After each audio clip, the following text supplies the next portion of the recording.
Dewan Hakim yang terhormat, sebelumnya perkenankan saya meralat ucapan jaksa. Ini bukan pembelaan. Maka izinkan saya bicara, jangan ditanya dan jangan dipotong. Kalau waktunya berhenti, saya akan diam. Selamanya.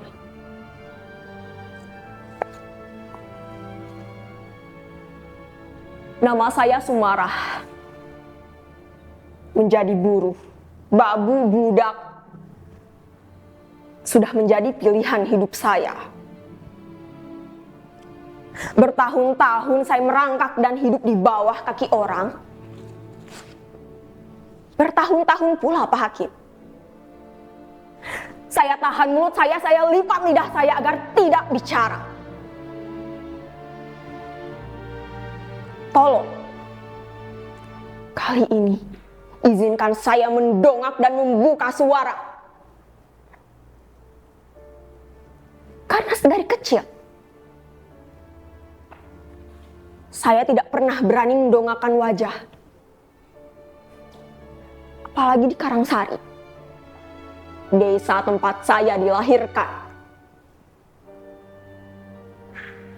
Saya teringat Pak Kasirin, guru madrasah saya, pernah menjelaskan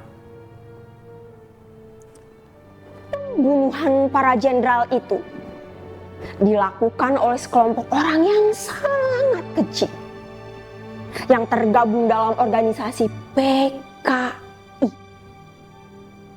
PKI itu benar-benar biadab. Maka dari itu, dihapus dan dilarang berkembang lagi.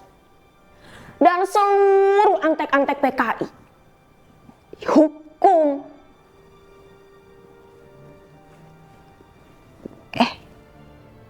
Kamu tahu gak? Bapaknya si Sumarah itu kan PKI. Bapaknya Sumarah diciduk sama tentara.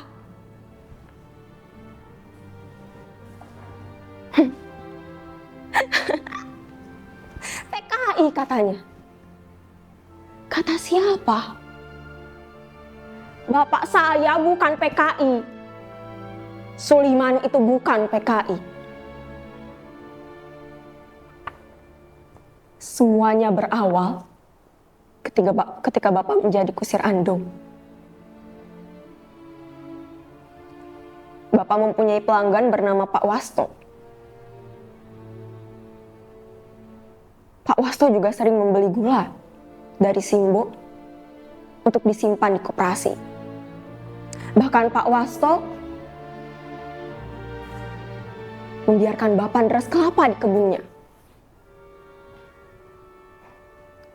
Siapa sangka koperasi itu ternyata koperasi milik PKI. Dan akibatnya, tak lama setelah Den Wasto diciduk, bapak saya juga ikut diseret oleh tentara. Saat itu Simbo gemetar, berteriak, bertanya-tanya kenapa bapak ikut diseret. Tapi orang-orang terus mengatakan, Suliman antek-antek PKI, Suliman antek-antek PKI. Sejak saat itu bapak tidak pernah pulang. Bahkan saya tak pernah melihatnya sekalipun. Tapi kenapa bayangannya terasa menguntit kehidupan saya? Membuat saya tidak pernah berani mendongak, tidak berani berbicara. Separuh hidup saya hancur. NIM, rapot, ijazah, semuanya macet ketika saya mencari pekerjaan. Nama bapak menggelapkan nama saya ketika saya mencari surat bersih diri dari kegiatan ormas terlarang sebagai salah satu syarat mendaftar PNS. Bahkan cinta saya juga kandas Setelah Mas Edi, lelaki yang saya cintai dan dia pun mencintai saya, memilih mundur setelah mengetahui sejarah keluarga saya. Hakim, kalau memang bapak saya bersalah, lantas apa iya saya, keluarga saya harus menanggung dosa itu selamanya?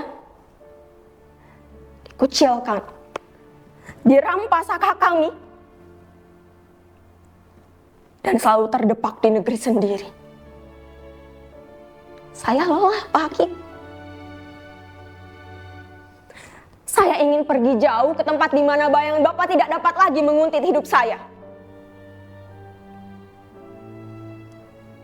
Akhirnya saya memutuskan untuk menjadi seorang TKW. Saya pikir, dengan menjadi TKW hidup saya akan berubah. Ternyata tidak. Di balik jubah-jubah majikan saya, di balik cadar-cadar hitam majikan saya, segala nasib saya kandas. Saya disiksa.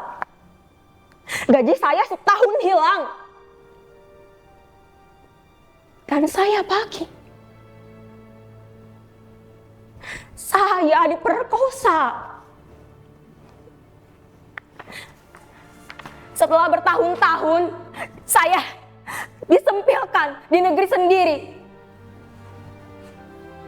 Kepala saya tidak boleh menyembul di tengah keramaian. Apa di negeri orang saya diperlakukan layaknya binatang? Tidak. Saya harus mendongakkan kepala. Meludahi orang-orang yang berani merendahkan saya mengambil pisau. Kemudian saya hunuskan mata pisau ke jantung hatinya.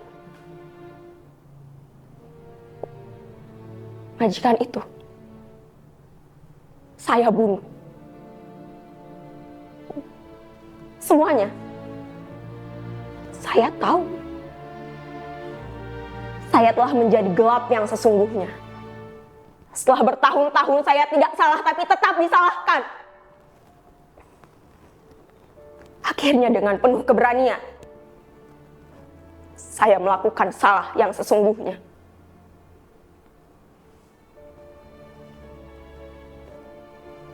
Dewan Hakim yang terhormat, inilah saya. Nama saya Sumarah. Saya siap mati